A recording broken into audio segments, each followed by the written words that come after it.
तर पुन्हा एकदा मयूर स्पोर्ट्सच्या स्टुडिओमध्ये मी सर्व आमच्या प्रेक्षकांचं, लाडक्या आमच्या चाहत्यांचं पुन्हा एकदा आम्ही हार्दिक स्वागत करत आहोत। आता या मोमेंटला या क्षणाला मी आता अशा एका खेळाडूला इथे आम्ही आमंत्रित करतो आमच्या स्टुडिओमध्ये, ज्याने निश्चित म्हणणे की टेनिस क्रिकेटची परिभाषा खूपच बदलून टाकली। त्याला कुठल्याही क्रमांकावर तुम्ही पाठवा, कुठल्याही क्रमांकावर जाऊन आपल्या संघासाठी निर्भेळ यश मिळवणं ही त्याची ओळख आहे। एकमेव असा फलंदाज जो मैदानाच्या चारही बाजूला चौफेर फलंदाजी करू शकतो, म्हणूनच त्याला हल्लीच्या काळामध्ये मिस्टर 360 म्हणजेच एबी डिव्हिलियर्स तुम्ही ज्याप्रमाणे पाहता खेळताना त्याच प्रकारची खेळी त्याच्याकडे आहे, त्याच प्रकारची फटके त्याच्याकडे आहे। तो कुठल्याही सामना, कुठल्याही क्षणाला सामना मोल्ड करू शकतो, कुठल्याही मोमेंटला सामना आपल्या बाजूला झोकवू शकतो। असं एक व्यक्तिमत्व आमच्या स्टुडिओमध्ये आज उपस्थित झालं आहे आणि पुन्हा एकदा आमच्या स्टुडिओच्या माध्यमातून त्याचं आम्ही हार्दिक स्वागत करत आहोत। तर वेलकम जयेश पाटील। थँक्यू मला मयूर स्पोर्ट्स स्टुडिओमध्ये बोलवल्याबद्दल। निश्चितच आपण त्याच्या क्रिकेट कारकिर्दीविषयी आपण जाणून घेऊया, त्याच्या करिअरविषयी आपण जाणून घेऊया। त्याने त्याच्या करिअरला कशा प्रकारे सुरुवात केली। आज जर विचार केला तर टेनिस बॉल क्रिकेटमध्ये भरपूर खेळाडू सर्वांचे खास ओळखीचे आहेत, खास त्यांचे गळ्यातले ताईत आहेत, रोल मॉडेल आहेत। पण ह्याच्यासाठी सुद्धा काही रोल मॉडेल असतील, पण त्याने स्वतःच्या करिअरची सुरुवात कशा प्रकारे केली, कोणाला बघून तो या फील्डमध्ये आला आणि आज निश्चित आपल्या नावाचा दबदबा त्याने ज्याप्रमाणे निर्माण केला आहे, तर त्याच्या टेनिस क्रिकेटच्या कारकिर्दीविषयी आपण निश्चितच जाणून घेऊया जयेश पाटील याच्याकडून। माझी टेनिस क्रिकेट कारकिर्दी चॅलेंजर भिवंडी या संघातून घडली। तिथे मला भरपूर सपोर्ट मिळाला प्लेयर लोकांचा आणि खास करून मी विलास पाटील साहेबांचा आभार मानेन। त्यांनी मला भरपूर टेनिस क्रिकेटमध्ये पुढे आणण्यात त्यांचा भरपूर मोलाचा वाटा आहे। ज्याप्रमाणे आपण ऐकलं मगाशी की जयेश यांनी सांगितलं की भिवंडी या संघाच्या चॅलेंजर संघाच्या माध्यमात आपल्या करिअरला सुरुवात केली। आज मी म्हणेन की आज जयेश पाटील चॅलेंजर म्हणजे भिवंडी क्रिकेटमधनं बाहेर येऊन आज विनरसारख्या एक व्यावसायिक संघामधनं खूप चांगला आणि खूप चांगला परफॉर्मन्स देताना मुलाचा वाटा त्याने उचलला आहे। चॅलेंजर भिवंडी नंतर विनर्स नालासोपारा या संघाकडे ज्याप्रमाणे तू कूच केली, ज्याप्रमाणे तू वळलास, तो प्रवास कसा होता तुझा? मी ओपन क्रिकेट खेळायची सुरुवात प्रथमतः बंड्या बॉईज या संघातून केली। येथे संतोष बन याने मला भिवंडीमध्ये खेळताना बघितलं होतं। त्याने मला फोन केला आणि सांगितलं तू आमच्यासाठी ओपन क्रिकेट खेळत जा। त्यांनी फर्स्ट टाइम मी बंड्या बॉईजमधून गुजरात येथे क्रिकेटला ओपन टेनिस क्रिकेटला सुरुवात केली। त्यानंतर खेळत खेळत मी विनर स्पोर्ट जॉईन केली। तिथे माझे जवळचे मित्र होते, म्हणून मी संतोष बनला सांगितला की आज माझे मित्र त्या संघातून खेळत आहेत, तर माझा नाईलाज आहे, मी माझ्या फ्रेंड्ससोबत खेळायचं माझी इच्छा आहे, तर काय करू? तर संतोष बन बोलला चालेल तुझी इच्छा आहे तर तू विनर्समधून खेळ। निश्चितच खूप मोठ्या मानाने संतोष बनने त्याला पुढच्या वाटचालीसाठी दिला, शुभेच्छा दिल्या आणि त्याला निश्चितच त्याच्या आवडत्या संघात त्याला खेळायला पाठवलं। अजून एक प्रश्न असा उद्भवतो इथे की आज जयेश पाटीलचा विचार केला तर भिवंडी क्रिकेट म्हटल्यानंतर पूर्णपणे ग्रामीण क्रिकेट आपण पाहतो। ग्रामीण क्रिकेटच्या माध्यमातून आज भिवंडीच्या माध्यमातून भरपूर खेळाडू आपल्याला पाहायला मिळतात। मग सुरेश पारधी असो, भावेश पार असो, असे काही खेळाडू निश्चितच डोळ्यासमोर येतात। पण मी निश्चित म्हणेन की त्या क्रिकेट म्हणजे ग्रामीण क्रिकेटमध्ये जिथे आम्ही कल्याण डोंबिवलीचा सुद्धा क्रिकेट अनुभवतो, ग्रामीण क्रिकेटमध्ये आणि शहरी क्रिकेटमध्ये निश्चितच खूप मोठा फरक आहे। पण तुझ्या दृष्टिकोनातून तो फरक आहे हा मला जाणून घ्यायचा आहे। निश्चितच ग्रामीण क्रिकेट आणि ओपन क्रिकेटमध्ये भरपूर फरक आहे। ग्रामीण क्रिकेट हा आपल्या प्राईडसाठी खेळला जातो आणि जे भिवंडीमध्ये भरपूर लोकप्रिय आहे आणि भिवंडीमध्ये क्रिकेट म्हणजे देव मानले जाते भिवंडीमध्ये। अशा क्रिकेट खेळायला आम्हाला खूप आवडतो। पण ओपन क्रिकेटचे खेळणं याच्यात आपला स्वतःचा खेळ सुधारला जातो, म्हणून मी भिवंडीपेक्षा मला ओपन क्रिकेट खेळायला मी जास्त पसंती देतो। कारण की तिथे तुम्हाला स्टेट लेवलचे आणि म्हणजे चांगले बॉलर्स प्लेयर्स यांच्यासोबत खेळण्याचा तुम्हाला संधी मिळते। निश्चितच तुझ्या कारकिर्दीमध्ये असे काही क्षण जे तू निश्चित अनुभवलेस, पण आज काही प्रेक्षक असेच की ज्यांना त्या क्षणांची माहिती नाही आहे, असे काही क्षण तुझ्याकडनं ऐकू इच्छितो की तुझ्या कारकिर्दीमध्ये तू एक असा परफॉर्मन्स केला असेल की जो तुला सगळ्यात आवडला, की जिथे निश्चितच संघाला माझी गरज होती आणि त्या संघासाठी मी चांगला परफॉर्मन्स दिला, अशी कुठली खेळी तुला आठवते का? निश्चितच, आणि हा प्रसंग माझ्या लाईफमध्ये या वर्षीच येऊन गेला आहे, जेव्हा माझ्या टीमची परिस्थिती अतिशय दयनीय होती। 3 ओव्हर्समध्ये 7 रन्स आणि 5 विकेट गेलेले होते। अशा परिस्थितीत मी टीमचा स्कोअर नंतर 6 ओव्हर्समध्ये 82वर नेऊन ठेवला। त्या इनिंगमध्ये मी रिव्हर्सचे 5 षटकार मारले होते. त्याप्रमाणे मगाशी तुम्ही म्हटलं की 360 डिग्रीमध्ये खेळणारा असा एकमेव खेळाडू आहे की कुठल्याही क्षणाला कुठल्याही मैदानाच्या कुठल्याही कोपऱ्यात तो आपले फलंदाजीने चेंडू भिरकावू शकतो, एवढी त्याच्याकडे कुवत आहे.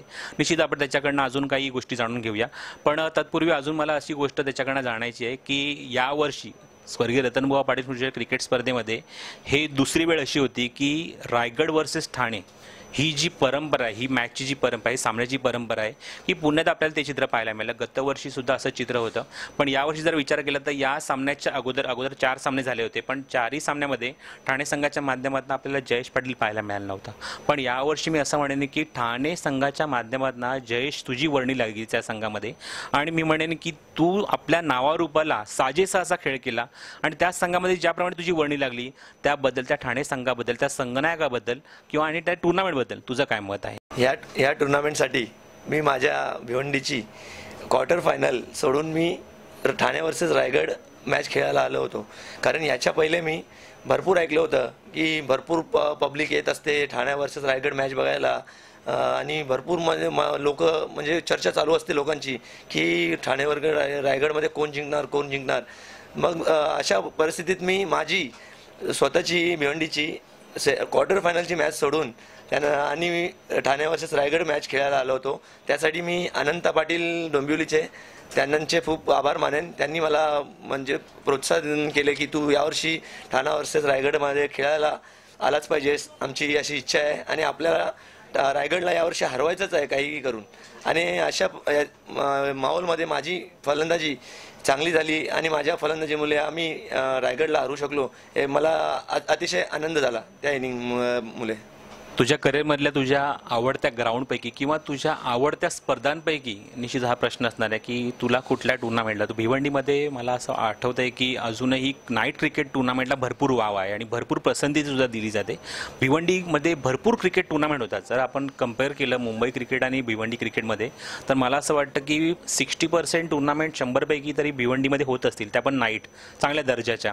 पण मला प्रश्न तुझ्याकडे असा विचारायचा आहे की तुला आवडलेली अशी कुठली टुर्नामेंट की जिथे तुला खेळायला आवर्जून आवडतं? भिवंडी परिसरात बोलाल तर विलास आर पाटील साहेबांची मेयर कप मला खेळायला अतिशय आवडतो. त्यानंतर बोलायचं झालं तर बाली ट्रॉफी, MLA ट्रॉफी, आणि ओपन क्रिकेटचं बोलाल तर सुप्रीमो ट्रॉफी, रतनबुवा चषक. आता वळूया निश्चितच महत्त्वाच्या प्रश्नाकडे. आज जर विचार केला तर मुंबईच्या बाहेर सुद्धा टेनिस क्रिकेट तुम्हाला पाहायला मिळत आहे. आज मुंबईचा खेळाडू ज्याच्याकडे निश्चितच गुणवत्ता आहे आणि मुंबईचं क्रिकेट म्हणूनच आज ख्याती आहे. जर तू विचार केलास तर परदेशी आपण इंटरनॅशनल लेवलच्या मॅचेस आपण जर पाहायला गेलो तर इंटरनॅशनल लेवलला जेव्हा परदेशी टीम भारतात येते तर सर्वप्रथम त्यांची मागणी असते की आम्हाला मुंबईच्या संघामध्ये खेळायचं आहे, मुंबईच्या संघाविरुद्ध त्यांना खेळायचं आहे. पण आज जर विचार केला तर मुंबईचं क्रिकेट, टेनिस बॉल क्रिकेट हे बाहेरगावी गेलं आहे. आणि निश्चितच मी म्हणेन की याचं श्रेय जाते संतोष नाणेकर, tenniscricket.in, त्यांची पूर्ण टीम, ज्यांनी मात्र अघोर भरपूर मेहनत घेतली आणि आपल्या लहानातल्या लहान म्हणजे गल्लीतल्या खेळाडूसुद्धा त्यांनी परदेशी पाठवलं. त्यांचा खूप मोठा वाटा आहे. तुझ्या मते या कॉन्सेप्टचा तुझ्या मते काय इम्पॅक्ट आहे? मी आज जे पण काय आहे ते संतोष नाणेकरच्या मुलेच आहे. मी सर्व गोष्टींचा श्रेय आजवर जे माझे यूट्यूबवर आणि महाराष्ट्रात ऑल ओव्हर जितके पण फॅन्स आहेत त्या लोकांपर्यंत मला पोचवण्याचं श्रेय मी संतोष नाणेकरलाच देईन. आणि नाहीतर मी कधी आशा नव्हती केली की मी महाराष्ट्रात इतका नाव होईन आणि माझा एवढा फॅन वर्ग वाढेल. पण निश्चितच आज मी दुबईलाही चाललो आहे, त्याचा श्रेय मी tenniscricket.in आणि संतोष नाणेकर, गौरव सावंत या दोघांना निश्चित देऊ इच्छितो. शेवटचा प्रश्न जयेश तुझ्यासाठी की आपण आज इथे जमलोय ते एका ब्रँडच्या खाली. एक ब्रँड आहे की ज्या ब्रँडचं टी-शर्ट तू परिधान केलंय, त्याची ट्रॅकसुद्धा परिधान केली आहे, फोटो सेशन करताना तू कॅपसुद्धा परिधान केली ती, म्हणजेच मयूर स्पोर्ट्स. राजू भालेकर जे प्रोप्रायटर आहेत, ओनर आहेत, त्यांच्या माध्यमातून आपण छोटासा इव्हेंट इथे कव्हर केला, ज्याच्या माध्यमातून आपण ही मुलाखत कव्हर करत आहोत. तर या स्पोर्ट्सबद्दल आणि त्याचबरोबर राजू भालेकर यांच्याबद्दल तुझं काय मत आहे? मी मयूर स्पोर्ट्सबद्दल भरपूर ऐकलं होतं सादिक भाई यांच्या तोंडून, पण प्रत्यक्षात मी कधी मयूर स्पोर्ट्सच्या दुकानात किंवा राजू सरांना कधी भेटलो नव्हतो. परंतु आज सादिक भाईंनी मला फोन केला आणि सांगितला की जयेश अपने को मयूर स्पोर्ट्स में फ़ोटो शूट करने का है. तो मैं बोला सादिक भाई ठीक है मैं आऊँगा, मुझे आप डेट बता दो.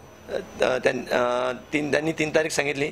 मी बोललो ठीक आहे, मी 3 तारखेला माझं काही काम असेल मी ते बाजूला ठेवून मी तुमच्यासाठी आणि मयूर त्यांनी मला आमंत्रण दिलं आहे शूटसाठी, त्यासाठी मी त्यांचा आभारी आहे.